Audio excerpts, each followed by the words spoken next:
दोस्तों स्वागत है आप सबका आपके latest favourite channel the news arena में। आज मैं आप सबका स्वागत करता हूं हमारे नए चैनल में। द न्यूज़ अरीना नाम से हमने अपना चैनल शुरू किया है और ये एक ऐसा प्लेटफॉर्म होगा जो आप सबका अपना प्लेटफॉर्म होगा। यहाँ पे हम स्पेसिफिकली दो टॉपिक्स के बारे में बात करेंगे। दो बीट्स हमने चुने हैं जिसको हम कवर करेंगे फिलहाल के लिए। वो दो बीट्स होंगे पॉलिटिकल और स्पोर्ट्स। अब आप में से कुछ लोग मुझे पहले से जानते होंगे क्योंकि मैंने पहले भी कुछ चैनल्स में काम कर रखा है। वहाँ पे मैं एज अ स्पोर्ट्स जर्नलिस्ट काम करता था। अब जाकर आपके मन में अगर ये सवाल आता है कि मैं अचानक से पॉलिटिकल बीट कवर कैसे करने लग गया, तो मैं ये आपको बता दूं कि हमेशा से पॉलिटिकल इंटरेस्ट रहा था मेरे दिमाग में और पॉलिटिकल चीज़ों की जो है नॉलेज है थोड़ी बहुत, उसको आप लोगों के साथ साझा करना चाहता हूँ। साथ ही साथ आपको अवेयर भी कराना चाहता हूँ कि देश में अभी क्या चल रहा है। सही गलत का फैसला आपको करना है। आप सबको पता है अभी देश में बहुत सारी पॉलिटिकल अपराइजिंग्स चल रही हैं, बहुत सारी पॉलिटिकल चीज़ें ऐसी हो रही हैं जिसके बारे में लोगों को अवेयर होना चाहिए, आप सबको अवेयर होना चाहिए। तो हमारे कोशिश यही रहेगी न्यूज़ अरीना के प्लेटफॉर्म से कि आपको जो लेटेस्ट डेवलपमेंट्स हैं उसके बारे में बताया जाए, लेटेस्ट हैपनिंग्स हैं उससे रूबरू कराया जाए और आप सब जो हैं उसके बाद डिसाइड करें कि जो यहाँ पे चीज़ें बताई गई हैं वो कितनी सच है, कितनी झूठ है और आप उससे कितने सहमत हैं।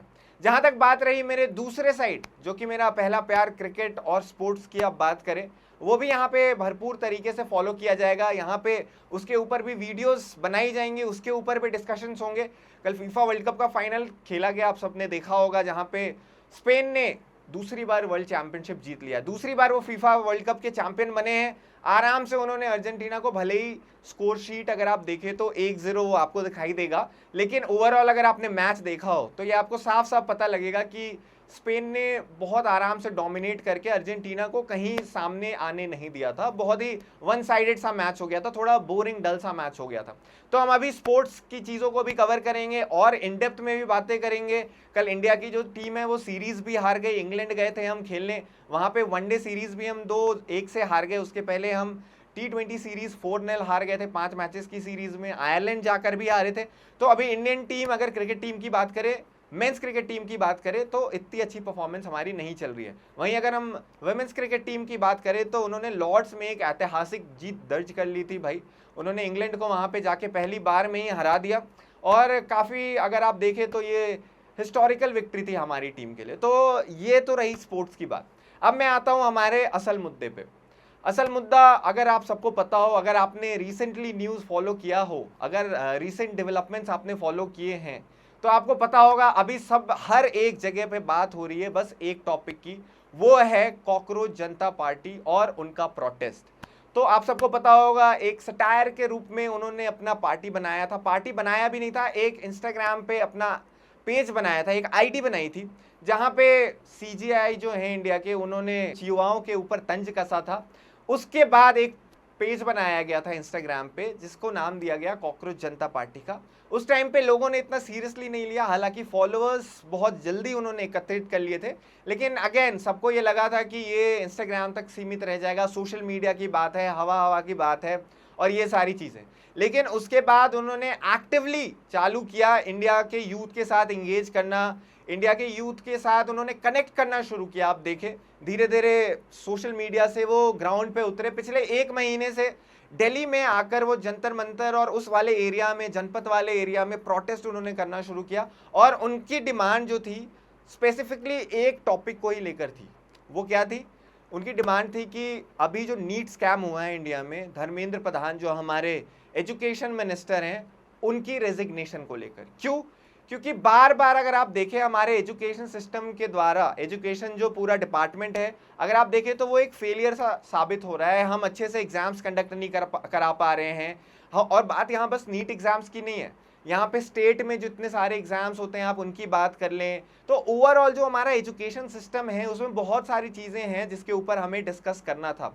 तो ये तो भाई एक ऐसी टॉपिक चुनी इन लोगों ने जिसके ऊपर बात करना बहुत ही जायज़ था और इंडिया का यूथ परेशान हो गया था।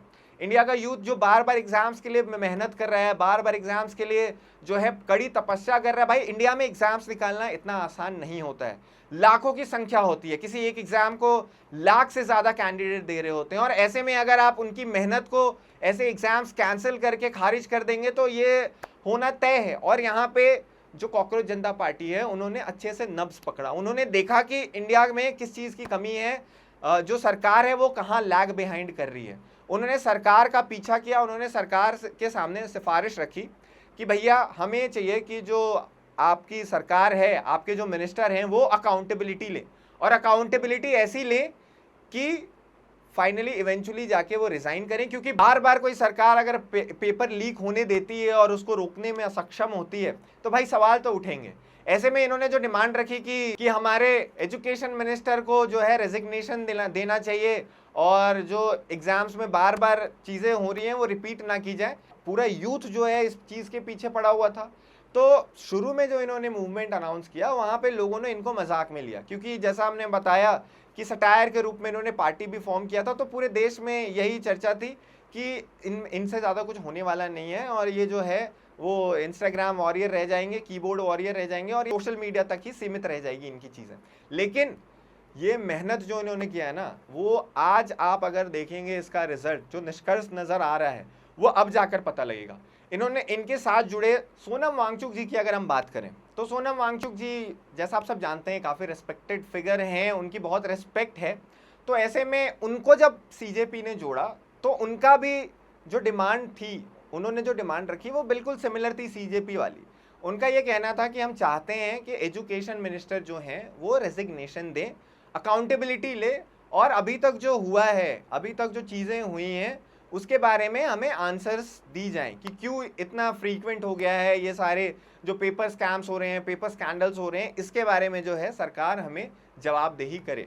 इसके एवज में जो है उन्होंने ये बोला कि मैं जा रहा हूँ आमरण अनशन पे बैठने, मैं इंडेफिनिट हंगर स्ट्राइक पे बैठ रहा हूँ। अगर सरकार मेरी बातों को मान लेती है, अगर जो है मेरी डिमांड्स को फुलफिल किया जाता है तो मैं इस अनशन को तोड़ दूंगा। अगर आप पहले कुछ दिन की बात करें, जो पहले कुछ दिन हुए इस प्रोटेस्ट में, तो कोई भी सीरियसली नहीं ले रहा था। लोग, भीड़ अगर आप देखें तो सैकड़ों की तादाद में होती थी। कुछ कभी तो आपको दिखता कि 20 लोग होते थे, कभी 200 लोग होते थे। तो शुरू के 10-15 दिन आप यही बोल सकते थे कि इस पूरे जो भी मुहिम चल रहा था इसको कोई सीरियसली नहीं ले रहा था। लेकिन उसके बाद अगर आप पिछले 10 दिनों की बात करें, पिछले 8 दिनों की बात करें, तो जो प्यार उमड़ा है, जो जन सैलाब उमड़ा है, क्योंकि जो कॉज उन्होंने चुना था ना, जो सोनम वांगचुक जी ने कॉज चुना था, वो बहुत ज़्यादा कनेक्टिंग था आज के युवाओं के लिए। अगर आज के युवाओं की आप बात करें तो आज का युवा जो है, जो जेन जी भी बुला सकते हैं जिस जनरेशन को आप, वो बहुत ज़्यादा सड़क पे उतरा नहीं था।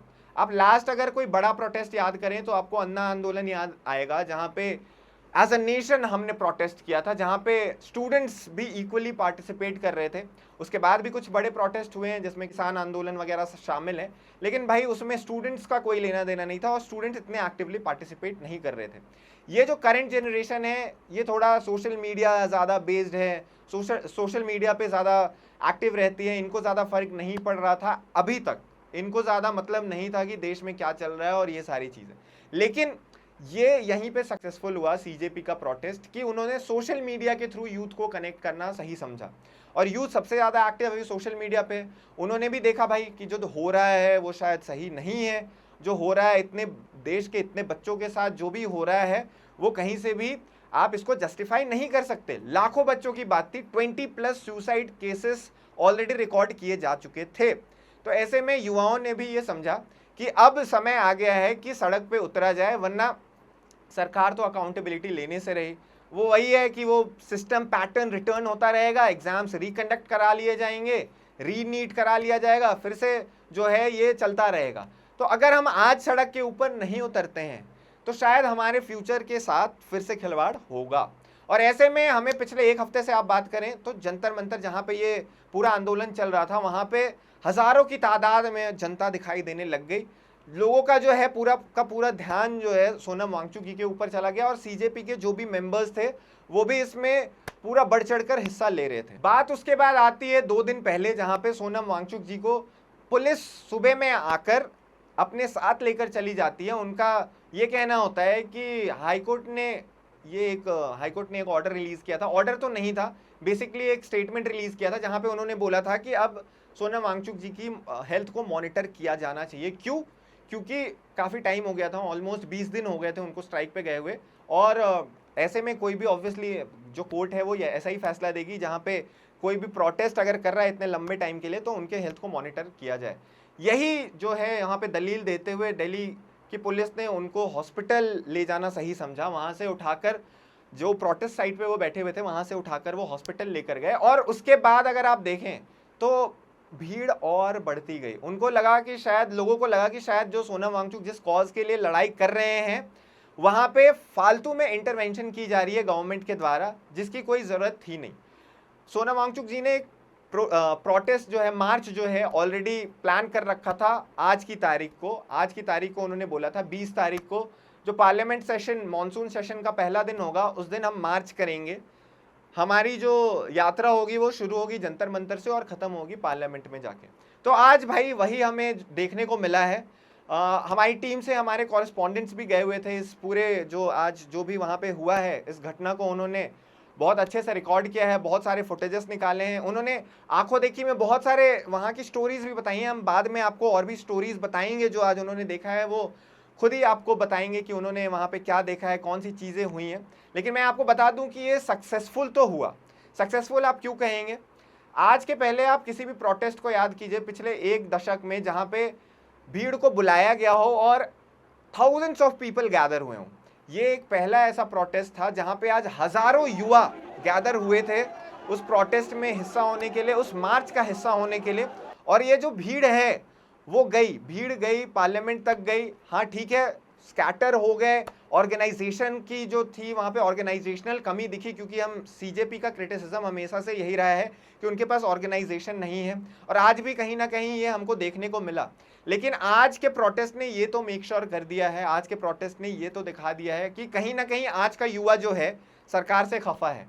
वो सरकार के लगातार जो कमियां दिखाई दे रही हैं, एग्ज़ाम सिस्टम की आप बात कर लें या फिर एजुकेशन पॉलिसी एनईपी जो लेकर आए थे उसमें भी इनकी आप देखिए फेलियर ही रहा है, बहुत अच्छे से उसको अभी तक इम्प्लीमेंट नहीं कर पाए हैं। उसके अलावा आप देखें जो भी चीज़ें एथेनॉल पॉलिसी को लेकर इनको क्रिटिसिजम्स मिल रही हैं, तो युवा परेशान तो था। और आज जो जितने भी प्रोटेस्टर्स वहाँ पे दिखाई दिए हैं, आज जितनी भी भीड़ वहाँ पे गैदर हुई थी, ये दिखाता है कि लोग सरकार से फ्रस्ट्रेटेड हैं। और आज के दौर में शायद ये ज़रूरत थी, क्योंकि जो सरकार है ऑलमोस्ट उसको 12-14 साल हो गए हैं। वो सरकार जो 2014 में आई थी और 2026 ईस्वी अभी चल रहा है और ऑलमोस्ट 12 साल हो चुके हैं। अकाउंटेबिलिटी बहुत ज़्यादा थी नहीं इस गवर्नमेंट की, लोग सवाल नहीं पूछते थे, जनरल पब्लिक सवाल नहीं पूछती थी। आज फाइनली वो दिखाई दिया है कि अब इंडियन यूथ जो है, ठीक है आप बोलेंगे कि पूरा का पूरा प्रोटेस्ट जो है वो एक डिमांड को लेकर किया गया था, लेकिन अब ये बात स्पष्ट है कि यूथ बस किसी एक स्पेसिफिक टॉपिक को लेकर गुस्सा नहीं है। बहुत सारे टॉपिक्स हैं जो वहाँ पे प्रोटेस्ट में अगर आप जाते तो आपको देखने को मिलता, उस मार्च में जाते तो आपको देखने को मिलता, जहाँ पे यूथ बहुत सारी चीज़ों को लेकर परेशान है। लेकिन इस प्रोटेस्ट को और मार्च को और बेहतर तरीके से ऑर्गेनाइज किया जा सकता था। इसमें कुछ कमियां आज देखने को नज़र में आई हैं, जिसमें सबसे बड़ी कमी ये थी कि अगर आपने आज मार्च प्लान किया था तो जो सीजेपी के मेन लीडर्स थे वो इस मार्च को लीड करने के बजाय वो गायब दिखे। उन्होंने थोड़ा सा कॉम्प्रोमाइज़ करना बेहतर समझा। आज खुद इतने लंबे टाइम से जो उन्होंने बात की कि हम जो है प्रोटेस्ट करेंगे, मार्च करेंगे और यहाँ जाएंगे वहाँ जाएंगे, हज़ारों लोगों को एकत्रित कर लिया। खुद जब बारी आई तो उन्होंने डिप्लोमेसी बेहतर समझा, वो गए आज हेल्थ मिनिस्टर जेपी नड्डा जो पूर्व भाजपा के चीफ हुआ करते थे उनसे मिले। वहाँ पे कुछ उन्होंने जो डिमांड्स रखी हैं वो आपको मैं बता देता हूँ। तीन मेजर डिमांड्स हैं उनके। पहला, सोनम वांगचुक जी जो हैं वो ठीक पार्लियामेंट के सामने अपना फास्ट तोड़ें। दूसरा, उन्होंने ये डिमांड रखा है कि जो बच्चे ऑलरेडी जिनकी डेथ हो चुकी है, जो नीट एग्ज़ाम्स की वजह से जिनकी डेथ हो रखी है, उनको कॉम्पनसेशन मिले और 1-1 करोड़ रुपए हर एक फैमिली को मिले जिनके घर पे डेथ हुई है। तीसरा और सबसे अहम जो जिसकी बात मैंने पूरे वीडियो में की है वो यही डिमांड है उनका कि धर्मेंद्र प्रधान जो एजुकेशन मिनिस्टर हैं उनका रेजिग्नेशन होना चाहिए। ये है उनका मुख्य जो है डिमांड। इन डिमांड्स के ऊपर जेपी नड्डा जो हेल्थ मिनिस्टर हैं भारत सरकार के, उन्होंने यही बताया है कि इन डिमांड्स को अभी वो कोई अपनी तरफ से अश्योरेंस नहीं देते हैं कि ये पूरी तरह से फुलफिल किया जाएगा, लेकिन उन्होंने बोला है कि आज से डायलॉग शुरू किया गया है। उनका ये स्टेटमेंट था जो उन्होंने एक्स पे अपने पोस्ट भी किया है कि आज से हम डायलॉग शुरू कर रहे हैं, क्योंकि सामने से इनिशिएट आज से किया गया है। तो आज से हम ये डायलॉग्स के तहत इसको कैसे सुलझाया जा सकता है ये करने की कोशिश करेंगे और उसके बाद एक कंक्लूजन निकलेगा। उन्होंने ना कोई गारंटी दी है, ना ही इसके ऊपर बहुत ज़्यादा कोई भरोसा दिखाया है। उन्होंने भरोसा जताया है कि भाई आपको ये चीज़ें मिलेंगी, लेकिन उन्होंने बोला है कि सरकार के सामने, गवर्नमेंट के अंदर ये सारी बातों को रखा जाएगा और उसके बाद हम फैसला लेंगे। तो अगर आज मेरा बस यही सवाल है, या न्यूज़ अरीना का पूरा हम यही सवाल कर रहे हैं कि भाई अगर आपको प्रोटेस्ट अच्छे से करना था, अगर आपको मार्च सक्सेसफुल बनाना था, तो आपको आगे से लीड करना चाहिए था। सारे लीडर्स को जो है आगे से लीड करके और मार्च को सक्सेसफुल बनाना चाहिए था। मार्च अभी भी सक्सेसफुल हुआ, लेकिन भीड़ जो है वो स्कैटर्ड थी। शायद उनको डायरेक्शन नहीं मिला, शायद उनको एक लीडर नहीं मिला जो उनको प्रॉपर तरीके से लीड कर पाए। अगेन नई पार्टी है और नई इन्होंने जो है सोच है इनकी। अभी तो इनका पार्टी बनाने का कोई जो है वो ये बोलते हैं कि इनको कोई पॉलिटिकल पार्टी भी नहीं बनानी, इनकी कोई पॉलिटिकल मूवमेंट भी नहीं है। तो भाई अब देखते हैं कि क्या इनका अप्रोच आगे होता है। अभी के लिए, फिलहाल के लिए पॉलिटिकल अवेकनिंग आ गई है आज के युवाओं में, जो अच्छी बात है। आज का जो युवा है, जेनजी जैसे हम बोलते हैं, थोड़ा सा पॉलिटिकली दूर भागता है, इतना ज़्यादा है ना सच सही गलत और इन सभी चीज़ों को ध्यान नहीं देता। तो अगर इन्होंने कनेक्ट करा है, अगर इनसे ये कनेक्ट करने में सक्सेसफुल रहे हैं, तो ये एक अच्छा स्टेप है युवाओं को पॉलिटिक्स में लेकर आने का। अब कौन सा स्टेप लेता है ये जो पूरी की पूरी मूवमेंट है, वो अब किस तरफ जाती है? क्या ये पूरी तरह से कॉम्प्रोमाइज़ कर लेंगे? क्या अब जो है सीजेपी के डिमांड्स अगर सुन लेती है सरकार, तो उसके बाद इनका जो कॉज था वो ख़त्म हो जाएगा और उसके बाद ये पार्टी पूरी तरह से बंद हो जाएगी? कौन सा डायरेक्शन लेता है ये तो हम अभी नहीं जान सकते हैं। लेकिन आज एक बहुत ही मज़ेदार दिन था इंडियन पॉलिटिक्स को लेकर, और मैं बहुत खुश हूँ कि हमने ऐसे दिन पे आज अपना पहला वीडियो लॉन्च किया है। हम ऐसे दिन पे अपना पहला वीडियो लेकर आ रहे हैं जिस दिन कुछ बड़ा हुआ है, जिस दिन कुछ ऐसा हुआ है जिसको आज का युवा याद रखेगा, आज के 50 साल बाद भी। तो दोस्तों, अगर आपको वीडियो पसंद आया हो, इस वीडियो का कंटेंट पसंद आया हो, तो वीडियो को लाइक करें, वीडियो को शेयर करें, और सबसे ज़रूरी बात, द न्यूज़ अरीना को आप जाकर सब्सक्राइब करें। अरे भाई 2 मिनट का टाइम लगता है, ठीक है? आप जल्दी से जल्दी सब्सक्राइब करें। हम आपको ऐसे ही लेटेस्ट अपडेट्स देते रहेंगे। जो अभी मैंने बात की है वो बहुत ऐसी बात की है जहाँ पे इन डेप्थ में नहीं गया मैं, जहाँ पे ऊपर से जो शायद चीज़ें आपको पता हो वही बताई हो मैंने। अब जो हम कंटेंट बनाएंगे उसमें आपको पता ये चलेंगी चीज़ें जो हम इन डेप्थ में जाकर कवर करेंगे, जहाँ पे हम बात करेंगे कि सीजेपी कहाँ सही है, कहाँ गलत है, सीजेपी कौन सी चीज़ें बेहतर कर सकती है, सीजेपी के लिए क्या प्रोज रहे पूरे प्रोटेस्ट के, क्या कौन से रहे, इन सभी चीज़ों पे बात होगी। और हम आपसे भी अपना ओपिनियन जानना चाहेंगे कि आप हमें बताएं हम किस तरीके से इस चैनल को बेटर कर सकते हैं, हम कौन सी टॉपिक्स ऐसी हैं जो चुन सकते हैं जिसके लिए आप भी ज़्यादा इंटरेस्टेड हो और हमारे चैनल की भी ग्रोथ में आप मदद करें। अभी बिल्कुल नया चैनल है, तो हमारी यही रिक्वेस्ट है भाई कि आप हमारे चैनल को ग्रो करने में मदद करें। अब आपको हर दिन हम नए कंटेंट के साथ, मज़ेदार कंटेंट के साथ आते हुए दिखाई देंगे। हमारी टीम में और भी लोग हैं जिनके साथ आपकी मुलाकात कराई जाएगी। फिलहाल के लिए दोस्तों, अभी के लिए मुझे दीजिए इजाज़त, और आप न्यूज़ अरीना को फॉलो करना मत भूलिएगा। Thank you so much.